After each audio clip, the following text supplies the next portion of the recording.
കുറച്ച് ദിവസം മുന്നേ നമ്മുടെ മാൾ ഓഫ് ട്രാവൻകൂറിൽ ഒരു സംഭവം നടന്നു. എല്ലാവരും അത് അറിഞ്ഞിട്ടുണ്ടാവും എന്ന് തോന്നുന്നു.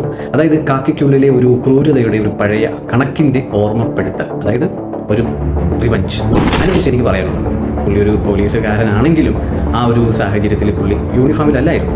ഇനി യൂണിഫോമിലാണെങ്കിൽ പോലും അയാളൊരു പോലീസ് ഉദ്യോഗസ്ഥനാണ്. നിയമം കൃത്യമായി പാലിക്കുന്ന ഒരു ഉദ്യോഗസ്ഥനെ ഈ രീതിയിൽ വളഞ്ഞിട്ട് അടിക്കുക എന്ന് പറയുന്നത് യോജിക്കാൻ പറ്റാത്ത ഒരു കാര്യമാണ്.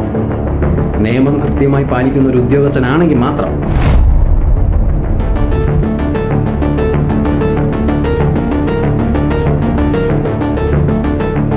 നേരെ മറിച്ച് ഈ രീതിയിലാണ് അയാൾ നിയമം പാലിക്കുന്നതെങ്കിൽ തീർച്ചയായിട്ടും ആ അടിച്ചതിൽ അല്ലെങ്കിൽ ആ രീതിയിൽ ഒരു സംഭവം നടന്നതിൽ ഒരു തെറ്റുമില്ല എന്ന്. കാക്കിക്കുള്ളൊരു നിയമപാലകനാണെങ്കിൽ ആ നിയമം നമ്മൾ പാലിക്കുക തന്നെ ചെയ്യും 100%. മറിച്ച് കാക്കിക്കുള്ളിൽ ഗുണ്ടയാണെങ്കിൽ എനിക്കൊന്നേ പറയാനുള്ളൂ, പോടാ പുല്ലേ പോലീസ്. എല്ലാ പോലീസുകാരുടെ അല്ല, ഈ രീതിയിലുള്ള ഗുണ്ടാ പോലീസിൻ്റെ എല്ലാം പറയാനുള്ളത്.